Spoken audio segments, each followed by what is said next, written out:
Welcome to Questions from the Closet. I'm Ben Shalati. And I'm Charlie Bird. Each episode, we discuss a question we're commonly asked as LGBTQ plus Latter-day Saints. We're not trying to answer this question or come to a consensus, but simply sharing our perspectives. Today's question is, how do I share my story?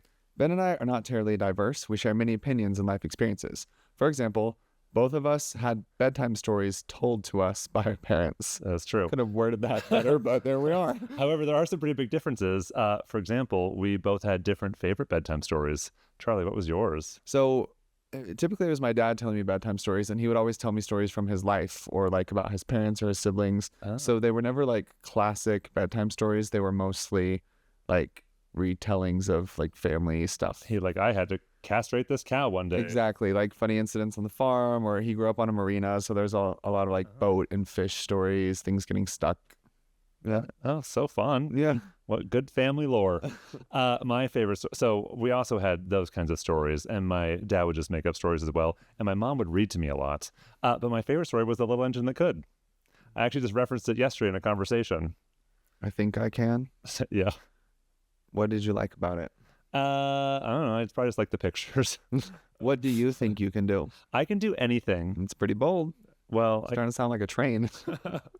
I can do many things, but I can't do everything. So that's interesting because as far as like stories go, my mom read to me all the time growing up, like so much.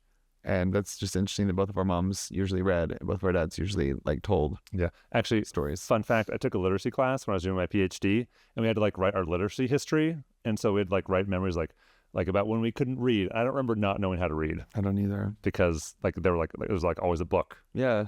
Yeah, we So, got good moms. Like I have no recollection of like learning how to read. So, which is really kind of neat. There used to be this book about a rabbit, and it came with a little stuffed rabbit. So that's the one that I'm remembering now because I like playing with the Was little it rabbit. Peter Rabbit? I don't know. I don't think it was Peter Rabbit. It was like an Easter book. Okay. Well, Easter's about Jesus.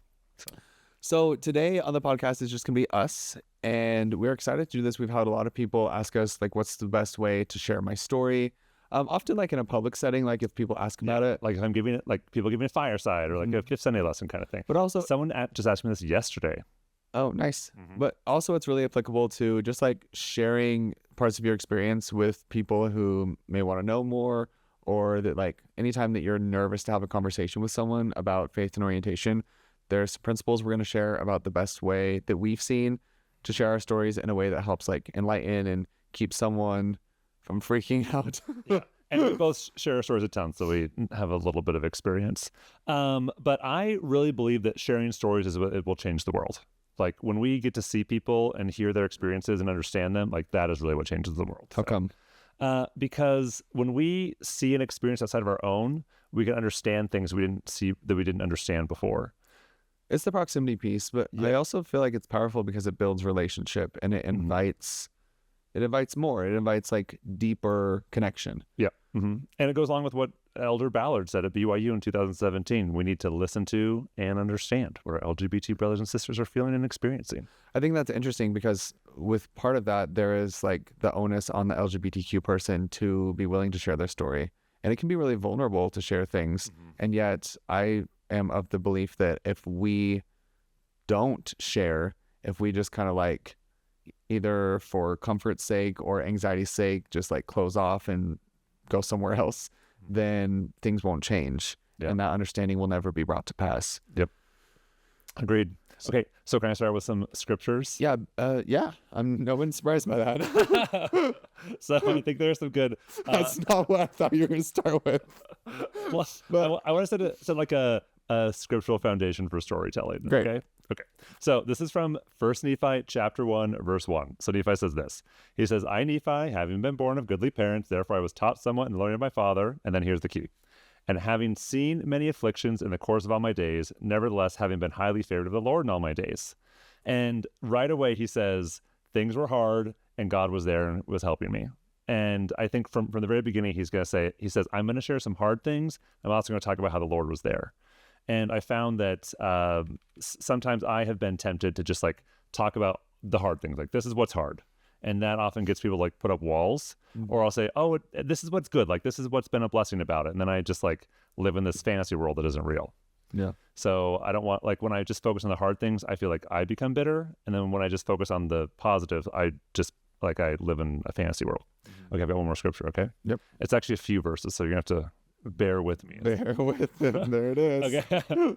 So this is in Mosiah 25, and this is in the confusing part of the Book of Mormon where I actually, after this, I need you to explain this to me, because I was thinking, I just finished the Book of Mormon, and again, I was like, I've never understood the timeline here. Even like going through religion courses where I like memorized it at one point, like I still don't get it. I okay. need like a graph or something, but don't do it now. I mean, they have those, but basically what's happened is there's this land of Zarahemla, and there are the people of Alma and the people of Limhi, and they've been gone for 3 generations.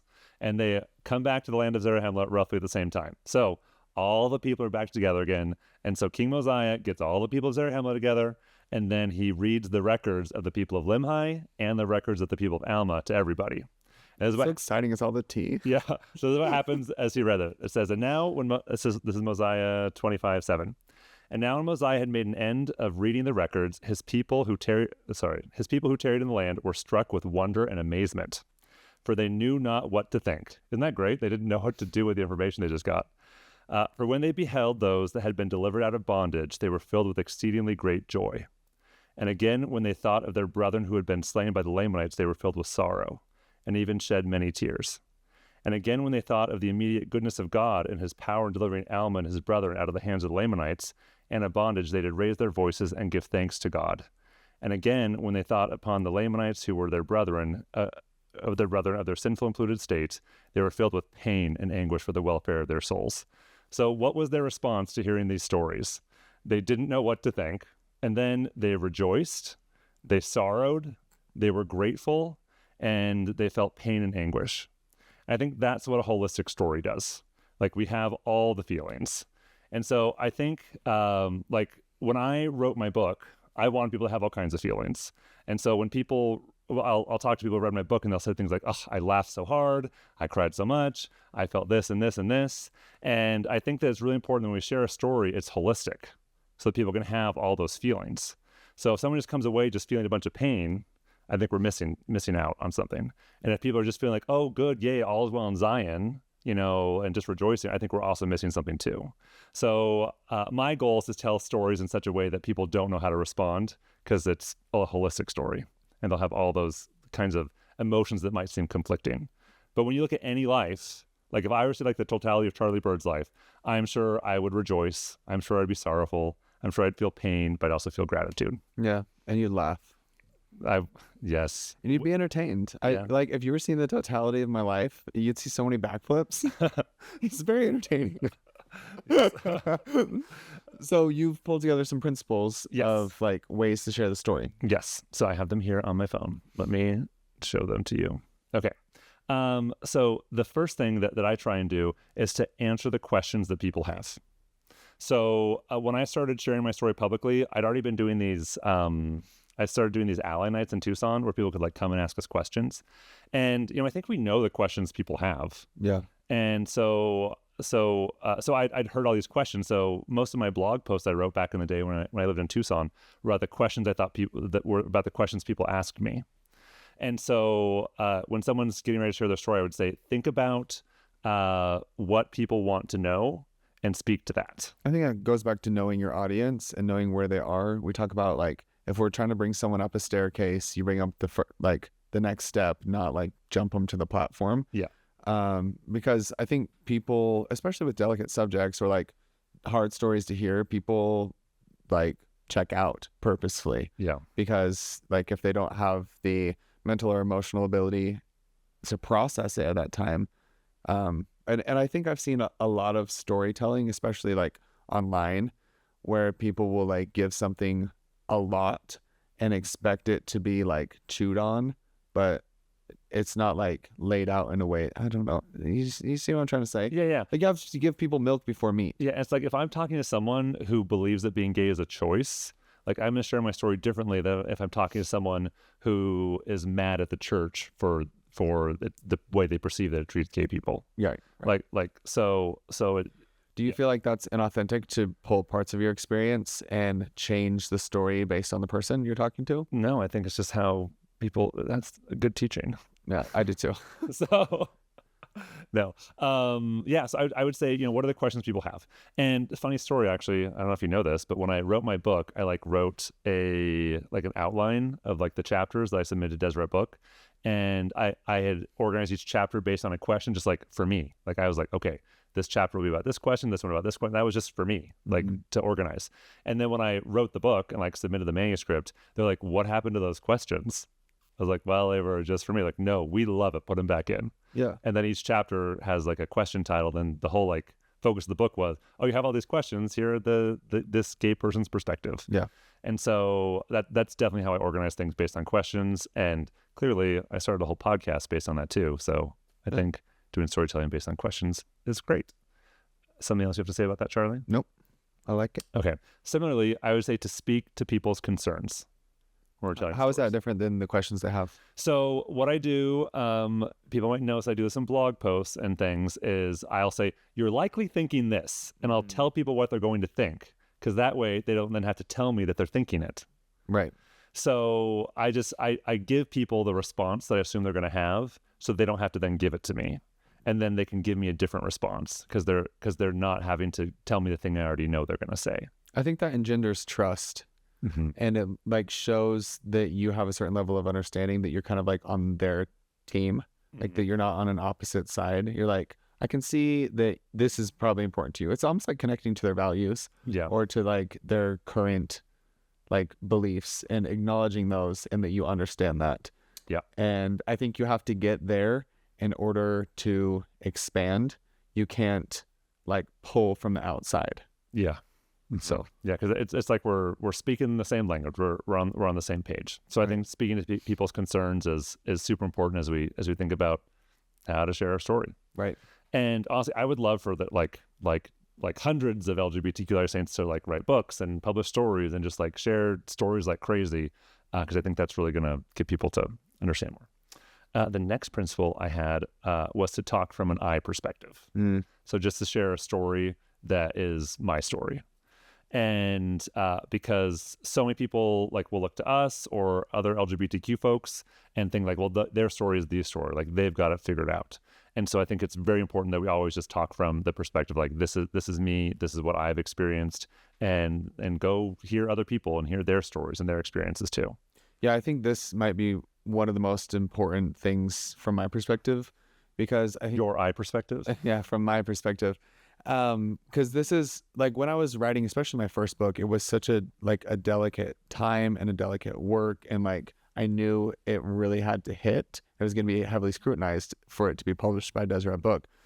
And I noticed that sometimes I would write and it would feel staccato. It'd feel a little bit harsh. Mm-hmm. And I was I don't know how to tone this down, because this is just what it is, but it feels abrasive to people. And every single time that happened, I would just switch the story or the thought to the I perspective, and then it just softens it so much. And you can't really argue with someone's lived experience, right? You can argue opinions, or apparently you can argue facts these days. There's all these things that you can argue. What is the shape of the earth? And it's flat, Ben. And flat isn't a shape. It's a quality of some shapes. But and now you made me lose my train of thought, because I'm just thinking of a waterfall going off the edge of the earth. The earth is surrounded by a bunch of ice, so I don't think there's a waterfall that goes off the edge. Is that what it is? I think so. Are we flat earthers? No, it's the Flat Earth podcast. It's Antarctica is real, but it goes around the whole earth. Oh, and what's on the other side of it? I think a dome, a firmament. Wouldn't it be a diamond shape? Because it can't just be flat. There has to be some sort of depth to it. How could you dig a hole so deep? You really can't dig a hole very deep. I think the deepest hole that's ever been dug is 2 miles. Okay, this isn't helping the round earth theory.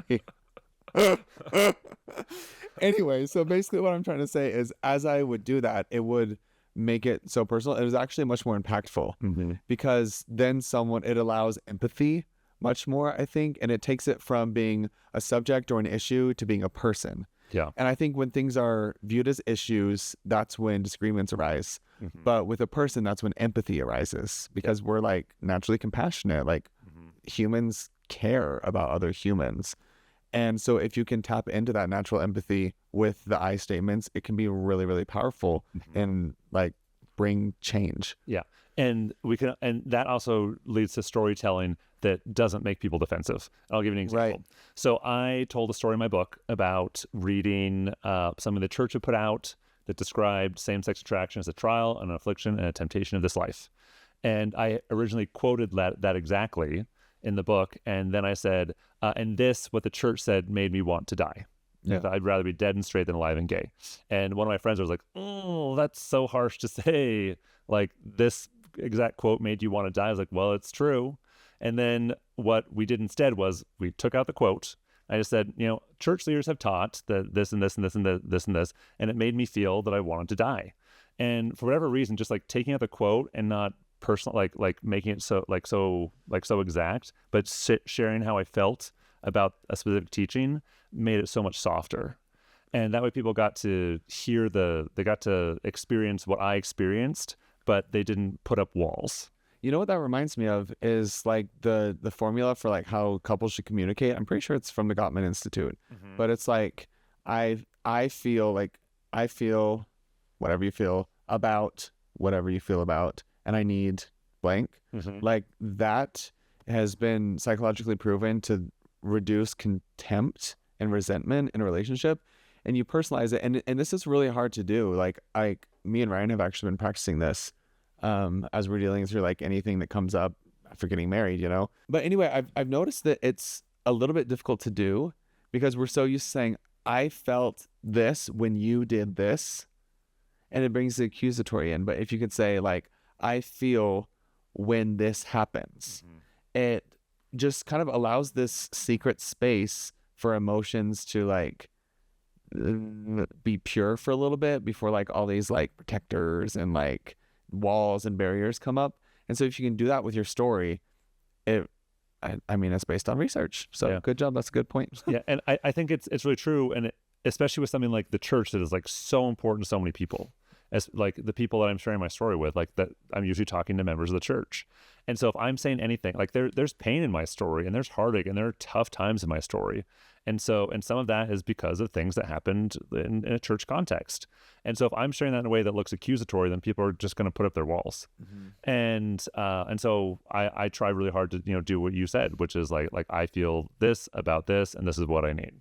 Yeah. That's nice. And then other times in different contexts, I'll just be like, here's all the stuff I'm feeling and why I'm mad, Well, I think you can do that after you've shared enough story that you have a really close relationship with someone. Because there are some people that I don't have to use these storytelling principles. I can just completely rant to them and they know who I am well enough and they've heard enough that like it doesn't freak them out and they like know where my center is. Yeah. But if you're doing that with someone new, or if it's a new conversation, like something you haven't divulged or a story you haven't told before, it's really important to set those like markers and let people like know where you're at. Yeah. And in relation to where they are, if that makes sense. Yeah, I love that. Okay, I've got another principle. Okay. Oh, I know what it is. I have to look it up. It's show, don't tell. I do both. I think we should do both. But I think a story is well told when you just show an experience instead of telling people like what happened. So, yeah. So, like take people on a journey instead of saying like, oh, it was hard. Like this thing was hard or this thing was beautiful. Like, well, here's the experience that happened, and then people can take from the experience the principle. Yeah, this is why people like books and stories and movies, because it brings you on the emotional journey, and that's how you're able to step into somebody else's shoes and feel what they feel. Like when I read the Harry Potter books, like I feel like I'm Harry Potter, right? Even though it's told in the third person, because it's like the imagery, like you get invested in something if it's written or told well. Yeah. And that's a beautiful principle. Yeah. So I'll give you two examples. So for example, I could say like, this isn't me, just like something someone would say like I left BYU to protect my mental health. Okay. That's like telling something. But showing someone would be like, I was in these classes where we would pray and I wasn't sure I believed in God anymore. And as we constantly talked about God, I just felt like this isn't congruent with me and my experience. And it made me feel anxious going to class. And so I felt like I needed to leave so I didn't have to be in that environment where we were constantly talking about something I didn't believe in. Okay. Something like that. I don't know. Is that your personal experience? That's not my personal experience. I'll just give you an example, which is why I told it so quickly. Well, I think with this, it's also interesting too, because there's some really powerful religious, like, orientation affirming art, especially in this space. I mean, I guess like we kind of have some of it behind us and in this room. I'm thinking of like, what's it called? The one that J. Kirk Richards did, like our church. There's like space on the pew. Mm-hmm. I don't know exactly what it's called. Yeah, it's right over there. Yeah. But it's really beautiful, and I think sometimes that's kind of a nod to the fact that sometimes you can show something that's so difficult to explain. Yeah. And a story can speak to the cognitive dissonance and like prove things in a way that words can't. Yeah. And again, this is something I noticed in my book, that I would say like this. I like make a statement about my experience and be like, you can have both. Like you can honor your orientation and honor your covenants. And it just was like kind of like flat. And it's like, well, no, right? But then if you show it, I don't know, it just pulls into this ethereal space where like sometimes words don't do it, and it takes a story or like really powerful image to be moving. Yeah, exactly. So I just gave a negative example that wasn't my personal experience. I'll give you a positive example. So I could say, like, someone's like, why do you stay in the church? Like, well, I stay in the church because it makes me happy. Like, that's lovely. And it's true for me. But instead of just like telling that, I could show, like, I work in the temple once a week, and I was working at the veil one night, and I saw all these people like lined up at the veil, symbolically conversing with God, and I just had the strong feeling that I belong here, and these are my people, and I want to worship with these people. And I walked out of the temple with my shoulders squared, feeling like there are all these people who love me that I want to belong with, something like that. Yeah, I like that you brought that up, because I think why staying in the church is sometimes almost a harder conversation than coming out. No, I mean, it depends on who you're talking to. Right. But I also think it's like a conversation that's been had less times. Mm-hmm. If that makes sense. Like, people come out all the time. I guess what I'm trying to say is, even if it's hard individually, in general, it's kind of getting easier to come out. Like, homosexuality is more accepted in the world, and like a lot of times people aren't so thrown off that someone they know is gay as much as they used to be, right? But staying in the church, kind of like that conversation is new. Like, before the last couple years, there were very, very few people who were talking about both things. Mm-hmm. And I like that principle, because it's hard to like explain it, like, because I want to, because I believe it, Yeah. But you can say like, Because it resonates with me. Yeah. right. Yeah. Like last week I went to church and I was singing in sacrament meeting, and we sang this hymn, and it had these words, and I just felt so renewed and energized and refreshed. And that's an experience that I want to have every week. Mm-hmm. Yep. And That's more powerful. yeah, and showing someone by telling a story of an experience is almost always going to be stronger than just like saying something. That's why All Too Well, the 10-minute version, is the best sad song. It's true. The edited version, of course. Yeah. She's not saying, you still think about me. She's saying, you keep that old scarf from the very first week because it reminds you of innocence and it smells like me. It's a Taylor Swift reference. It's beautiful. It's a good lyric. Yeah. Anyway, but yeah, and then as you think about how to share your story, we always say we're not trying to answer the question. I just answer this question. Like, here's how you share your story. But I've talked to a lot of students and a lot of my clients who are like, I want to come out to this person, but I don't know how, and they're just afraid to about where the conversation is going to go. And one thing I've told them is like, well, write out questions that you ask them, like you'd want them to ask. And I would say, just give them the piece of paper and say, this is what I'd like to talk about. Could you ask me these questions? Yeah, you can really structure these things more than you think. You can set boundaries, be like, hey, I have something to tell you and I'm feeling a little hesitant about it. And I'm hoping you can provide a space that feels like this, this, and this. Yeah. Or there's some things I'm willing to talk about, some things I'm not willing to talk about right now. You can really set your own boundaries and standards for a difficult conversation. I also think it's really helpful to practice sometimes. Mm-hmm. Journal, write things out, learn how to say your experience in your own words. That way you're not caught off guard when it comes up, and you can feel calm and confident that what you're saying is actually true to your lived experience. Yep. Love that. So can I share a story and then make an invitation? Yes. So I in 2013 I was living in Tucson, like I always am in my stories, and I got an email from the BYU Alumni Association, and they they were asking for like alumni to write personal essays about experiences they'd had connecting with other students at BYU. And I was like, oh my gosh, I have to write my story of coming out to Mitch and Craig when we were in Gowanus Park while I was at BYU. And so I wrote out that story and I thought it was awesome and I submitted it and it did not win and was not published. But then as I would come out to people, I would just like share the story with them. So I gave it to like hundreds of people. And then I was just like, I was coming out to more people. I just like wanted to talk more, but I like wasn't out publicly, but like everyone in my life knew.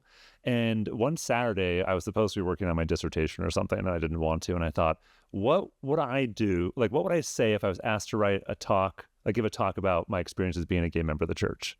And I spent the whole Saturday writing that. And the talk ended up being about charity and kindness. And I shared some stories. And then when I came out publicly, I wrote 3 coming out posts, which people probably don't remember because it was very long ago. The first post was that essay I wrote. The next 2 were pieces of that talk I wrote. And even though I never gave that talk, just like thinking through it gave me a lot of good talking points, a lot of ways to share my story. Yeah. So this is my invitation to the listener. I'm going to invite the listener to spend some time writing out a talk about your experiences being a gay Latter-day Saint, being a bisexual Latter-day Saint, being a parent of a trans kid, or an ally learning about this space. Like if you were asked to give a talk, what would you say?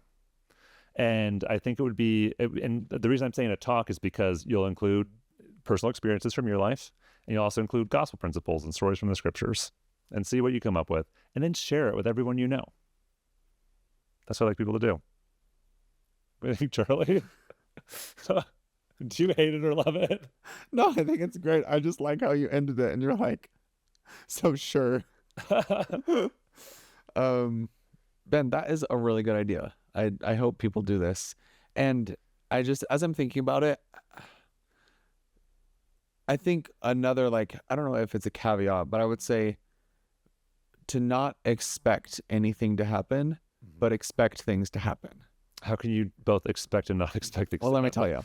If you have like obviously sometimes you're going to share a story with like a goal in mind, right? And I think sometimes when we do that, it can kind of like get scary or feel like a lot of pressure.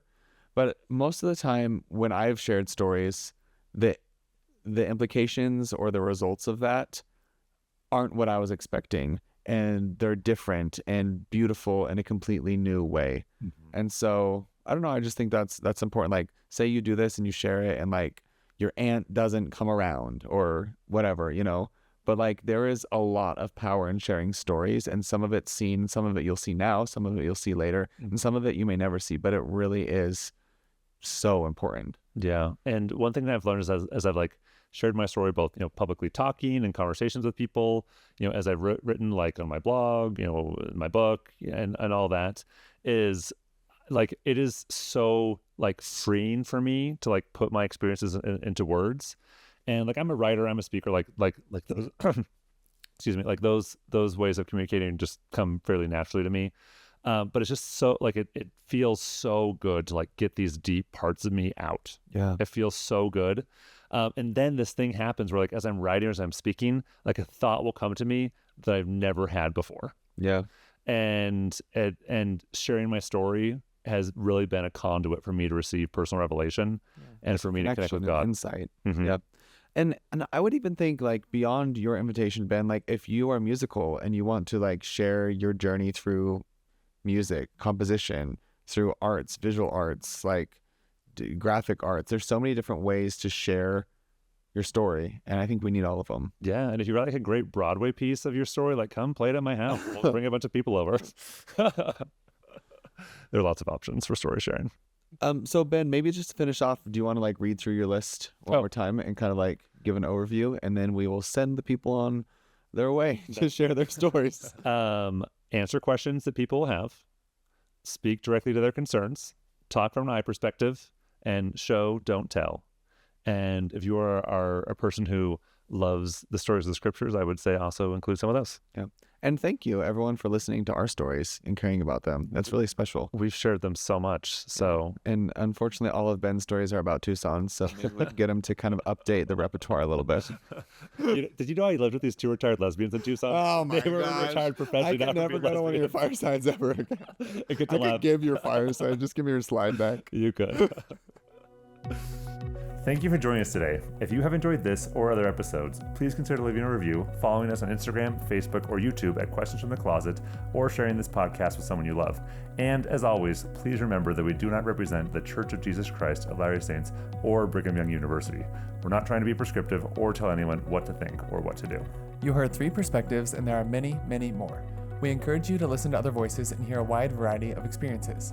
If you would like to submit a question or share a comment about today's episode, you can email us at questionsfromthecloset@gmail.com. Until next time.